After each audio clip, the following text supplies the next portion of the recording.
Você já se perguntou por que existem tantas igrejas evangélicas se existe um único Deus? É sobre esse assunto que eu vou falar no vídeo de hoje. Seja muito bem-vindo ao nosso canal. Se essa é a sua primeira vez aqui, muito prazer. Eu peço que você se inscreva nesse botãozinho vermelho que aparece aí e também deixe o seu like. E se esse vídeo for importante para você e responder as suas dúvidas, compartilhe com quem você acha que precisa assistir o nosso conteúdo.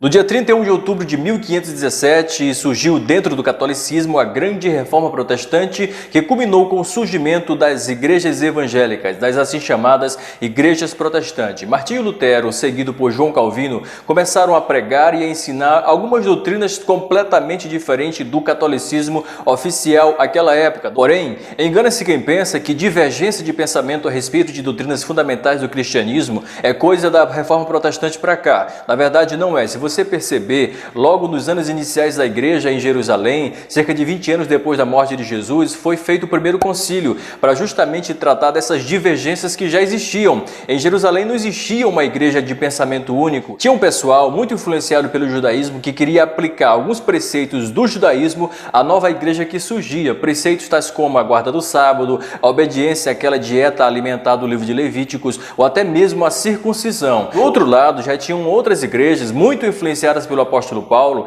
que já acreditavam de maneira diferente. Eles acreditavam que Jesus veio justamente para romper esses preceitos que ele considerava ultrapassados. Eu estou dizendo isso porque muita gente acha que divergência teológica é coisa de nosso tempo, e na verdade isso é muito antigo. Desde que a igreja existe, divergências teológicas existem também, e é tão antiga quanto a origem da igreja. Tendo esclarecido isso, agora eu vou responder a pergunta principal desse vídeo com 4 respostas. Por que existem tantas igrejas? E a primeira resposta é essa: existem muitas igrejas porque não existe uma única sociedade. A sociedade é diversificada, existem pessoas com temperamentos diferentes, com culturas diferentes, com formação intelectual e acadêmica diferente. Por esse motivo, esse é o primeiro motivo pelo qual existem muitas igrejas. Ninguém pensa igual, ninguém pensa do mesmo jeito, não existe essa unanimidade monolítica. Assim como a sociedade não é homogênea, a igreja também não é. Nós estamos ligados em um eixo doutrinário diante do qual nós não podemos abrir mão. Doutrinas como a salvação exclusiva pela graça, a salvação pela fé, a salvação exclusiva por Jesus Cristo, a autoridade da Bíblia, a Santíssima Trindade, doutrinas fundamentais da nossa fé não podem ser negociadas, e se alguma igreja existe divergindo desses pontos centrais, desse eixo doutrinário, então não se trata mais de uma igreja, se trata de uma seita, que é o assunto para um próximo vídeo. Então, as pessoas são diferentes e esse é um dos motivos porque existem igrejas diferentes. Há pessoas, por exemplo, que gostam daquele culto animado, que gostam do louvor, que gostam de levantar a mão toda hora, de ficar em pé, aquela informalidade, aquela voluntariedade diante do culto. Essas pessoas não se sentiriam bem, por exemplo, dentro de uma igreja presbiteriana. Já tem pessoas com formação intelectual e acadêmica mais elevada que já prefeririam uma igreja mais focada no ensino, na doutrina, na igreja como a presbiteriana, como as igrejas batistas. Eu não estou dizendo com isso que as outras igrejas não focam no ensino. Eu só estou dizendo uma obviedade histórica. As igrejas tradicionais sempre investiram pesado em ensino. As outras igrejas também investem pesado em ensino, mas não é na mesma proporção. Uma outra coisa interessante é que, historicamente, as igrejas pentecostais e neopentecostais, em sua maioria, são formadas por pessoas mais pobres e com formação acadêmica inferior. Claro que essas igrejas mudaram muito, porém o aspecto socioeconômico continua sendo muito importante, de maneira que, se uma dessas igrejas promoverem uma conferência teológica, não terá o mesmo apelo do que um congresso de louvor, por exemplo. Então, o indivíduo que, por exemplo, tem uma formação acadêmica maior, ele se sentiria muito bem em uma igreja que investisse mais em conferências teológicas do que em congressos de louvor. Ele se sentiria muito bem naquela igreja que incentiva mais a escola dominical do que o culto de domingo à noite. Agora, o segundo motivo pelo qual existem muitas igrejas é o motivo negativo, porque muitas igrejas existem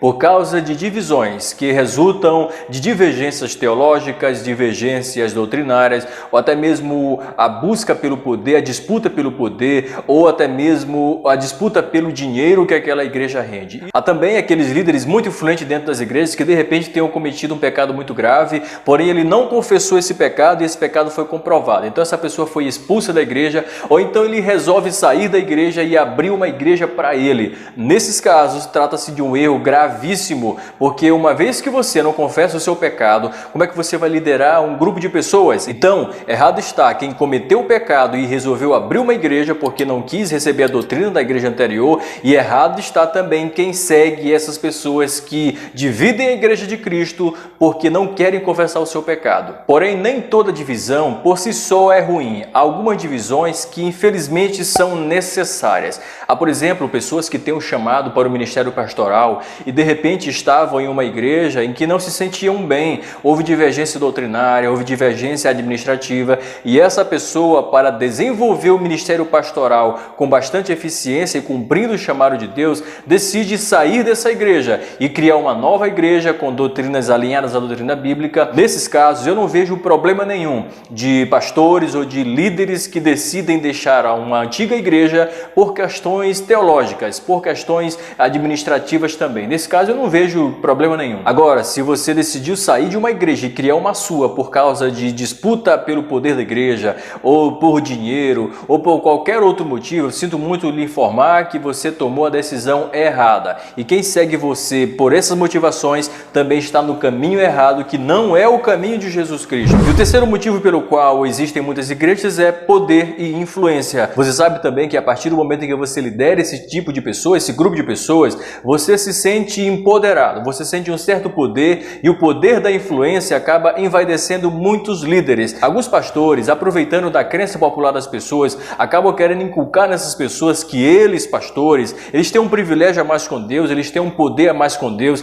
eles têm uma unção que ninguém tem. E isso, infelizmente, acaba fazendo com que muitas pessoas abram igrejas por causa do poder, por causa da sua própria imagem, por causa da sua influência, e não por causa do amor às almas perdidas. E o último motivo pelo qual existem muitas igrejas é dinheiro. Pois é, igreja virou um grande negócio. Igreja dá muito lucro, dá muito dinheiro, não presta contas com o governo federal e não paga impostos. Isso é um prato cheio para quem quer enriquecer de maneira fácil e muito rápida, porque o dízimo ele é usado muitas vezes para enriquecer muitos desses líderes gananciosos. Pensando nisso, muitos líderes já abrem as suas igrejas com estratégias de administração completamente divorciadas da palavra de Deus. Eles já administram a igreja do Senhor como se fosse uma empresa e tratam as ovelhas como se fossem seus clientes, e não apenas exigem que seja lhe devolvido o dízimo, mas também as ofertas e as campanhas, trocando bênção, trocando suposto milagre por dinheiro.